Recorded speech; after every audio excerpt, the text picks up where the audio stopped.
If you take the history of the earth, as recorded by different countries. Different countries have recorded their histories, and then some amount of recognition, that is we give some value to the history. Based upon the history, if you see, we are now approximately, according to scientifically researched time frames, 40,000 generations of people have been born on this earth. We are supposed to be the 40,000th generation, somewhere around 1986.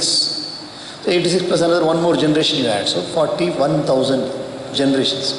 One generation, if you take, it will be 25 years. No? After that you have the second generation coming after 25 years. So 41,000 generations of people, human beings, are supposed to have already gone before us. What would they have done actually? These 40,000 generations of people who came and went. What would their routine have been? We know approximately, if you take 2000 years, recent 2000 years, a little more stretch it, where we can say that I can understand the history. I can understand this history. So whatever has been recorded, then we find that understandable history. What we can understand, that history, 2000 years means how many generations? 40 generations. 2000 years is 80 generations. No? 2000 years, 80 generations. 40 generations, 1000 years. So 80 generations will be 2000 years. 80 generations only, I am saying. Within these 2000 years, only 80 generations. So how many generations do you remember? One generation do you remember of yours? Father, grandfather. Great-grandfather, I have heard about him. Great-grandfather, I have heard about him, I have not seen him. And then maybe in some particular house, the third generation, fourth generation people have seen them. So fourth generation you might have seen. So 80 generations only in these last 2000 years since the Gregorian calendar began.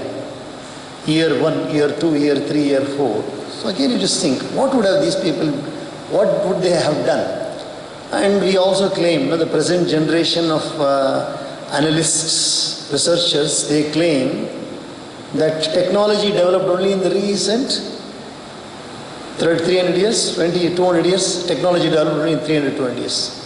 Before that, 1700 years, there was no technology, according to, only hand tools and those were used.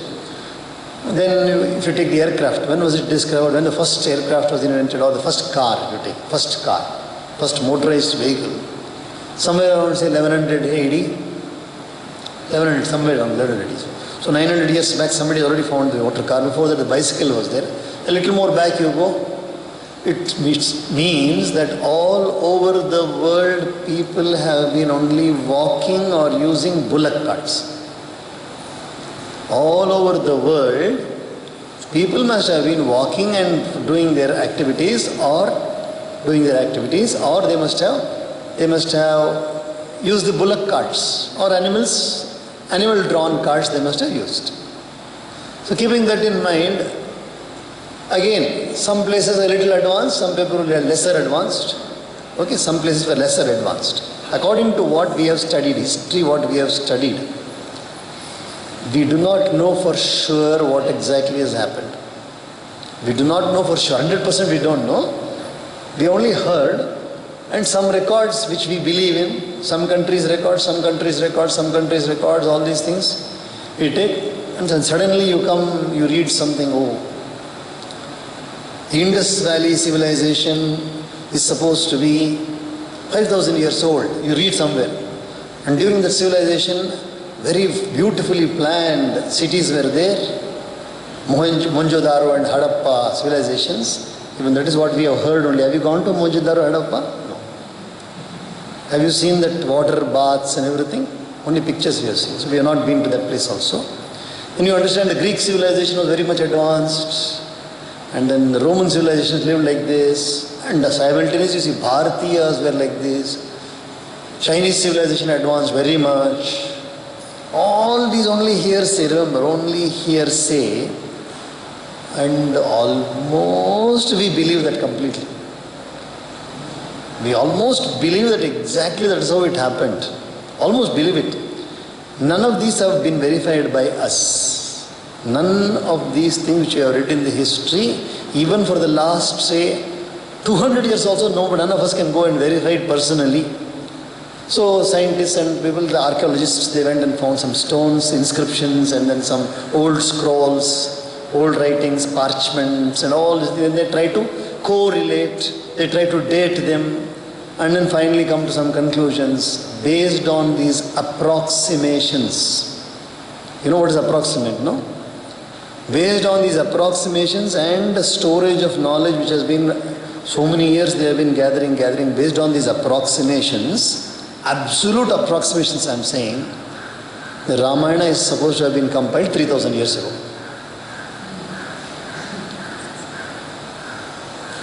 Based on these approximations I am saying, absolute approximations, Ramayana is supposed to have been compiled 3000 years ago. So 14 to 320 generations back. Even Bhagavad Pada Shankaracharya, who is supposed to have lived in the 800 AD, as per one particular group of people. The other people say he lived in the 2500 years back, but 500 BC. Before Adi Shankaracharya, there were Buddhists. Before that, Kalidas, all this, Chanakya was there. So you take them, BC means 2000, we're only in 2020. So 500 BC means 2500 years, 3000 years, they are also there. They have all quoted Valmiki. So Valmiki must have been much earlier to that. And Valmiki is supposed to have been even before Mahabharata, before the Puranas. So add another 2000 years. So you see what we are reading today is not recently written. Not you or I have not seen the person who has written this or compiled this one. And in this you see the descriptions of Hanuman flying so beautifully, and the description of the mountains and the trees and the birds and the ocean water. Everything means, so there must be some error in our history only. So history is being rewritten. Please understand, history is being rewritten now. Especially Bharatiya Itihasa. Bharatiya history is being rewritten. We have sufficient ample records and evidences to show that there was nothing called as Aryans, which you have studied so much, learnt it by heart, and then Aryans and the Dravidians, and then Aryans came from the northwest, and then they came, and all that we have studied and then written and learned by heart and written, got some marks, and also we have earned some money also from out of that.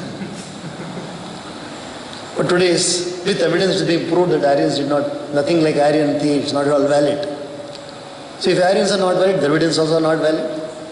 So like this, how much authenticity we can give to this one is only faith alone works here. Nothing other than faith works when we read the scriptures. Nothing other than faith. Nambike. Other than that, nothing else is there. So from where does the faith begin and where does it end? Faith begins with the immediate people. Our kith and kin who are near, we believe one another, we live. We have trust with one another, we live. And earlier, because our family has got trust in another family, we all believe in them. And that family has got trust in the earlier family, so it's a chain of faith which is making us live in this world. Nobody is going to verify anything. If at all somebody is going to verify, it will be the only police department who is going to verify.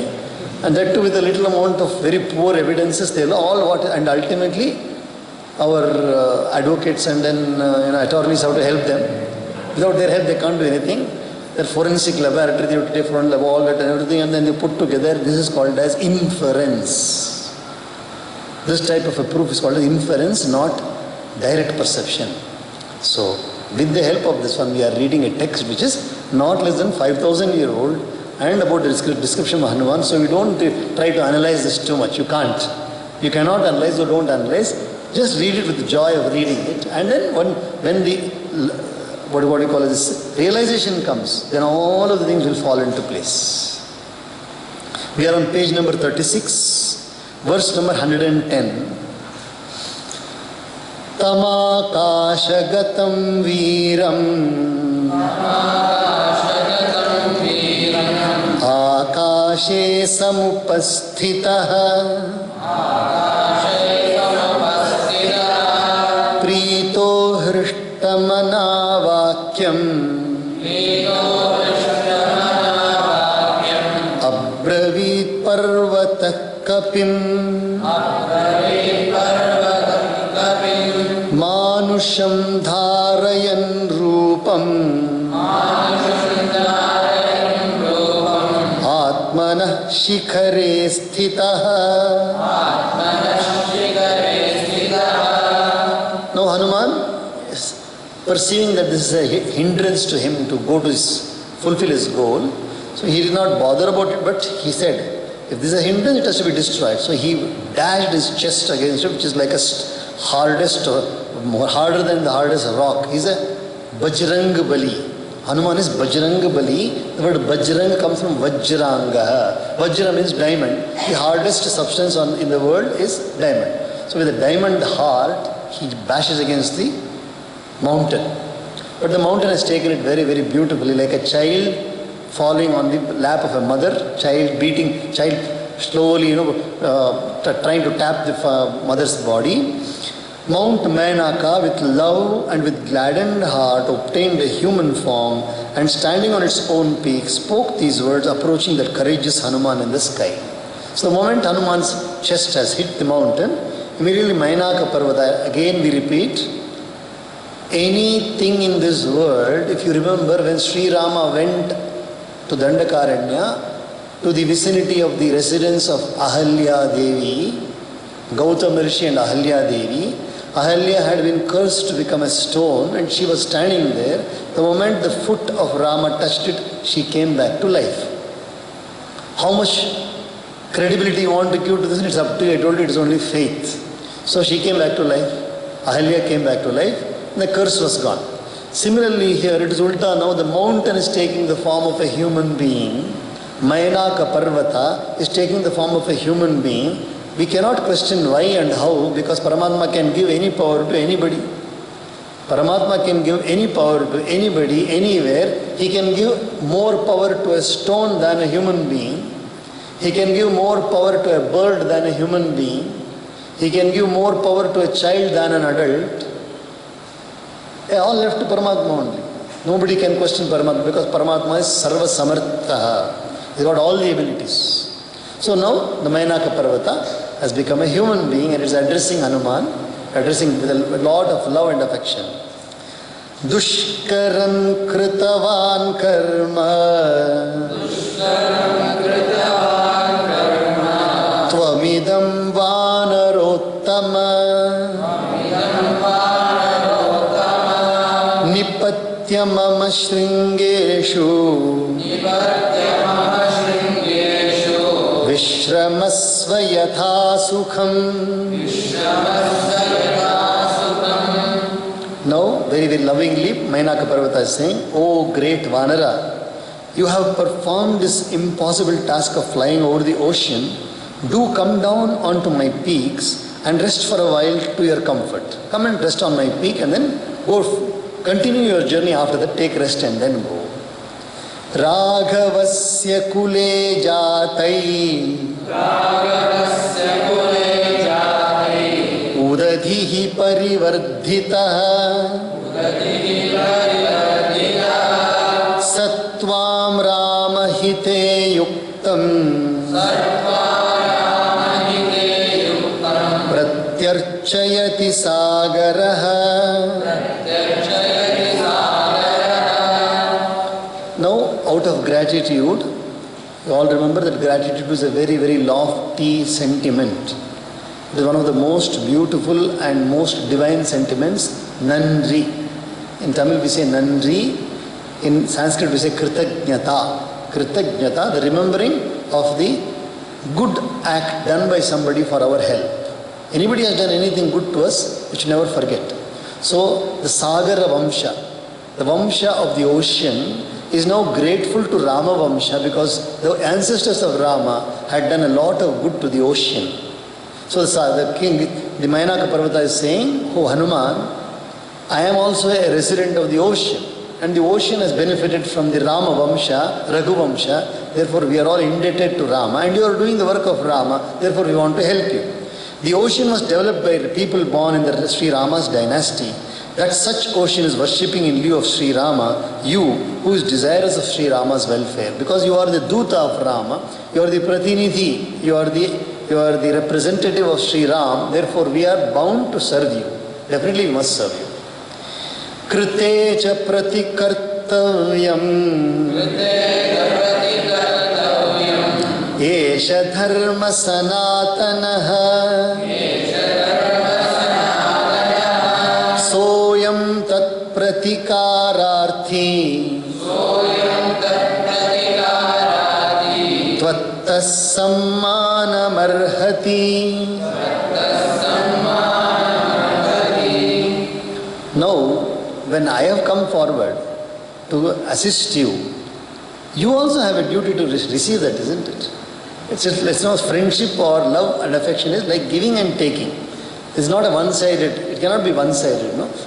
We all have benefited from Sri Rama's dynasty and you are also doing Sri Rama's work. Now that I am offering you something to take rest, you must just like, when you offer water to somebody, no, I don't drink water. You can't refuse and say, I don't drink water. Just receive it and then take one sip and keep it down. That is called as etiquette. It's etiquette, accepting the offering of somebody who is lovingly giving. So you must accept this also. When a service is done, a return service needs to be rendered. This is an ancient tradition. But this ocean who wants to do a return service to the Raghu dynasty is suitable for respect by you. Because I am going to do a service to you now, to Sri Rama Vamsha. You must also accept it. Let it be a mutual understanding between us. Tvannimittamanenaham bahumanat prachoditah yojananam shatam chapi kapiresha samaplutah Tavasanushu vishrantah Prakramatamiti Shesham Prakramatamiti Tishthatvam Harishardula Mayi Vishramya Gamyatam. Now, Mayanaka Parvata is elaborating what it wants to say. After flying 100 yojanas, let this Hanuman rest on your peak and then travel the rest of the distance. Thus I have been encouraged by this ocean for your due sake, due to his respect for you. O best among Vanaras, stop for a while and then go after resting on me. So I have been ordained to do this one. Mayanaka Parvata says, my master is Samudra Maharaj. I am residing in the Samudra. Samudra Maharaj has told me that I ought to offer this service to you. So take a little rest and then go forward. We will pause here. Today's prasanga.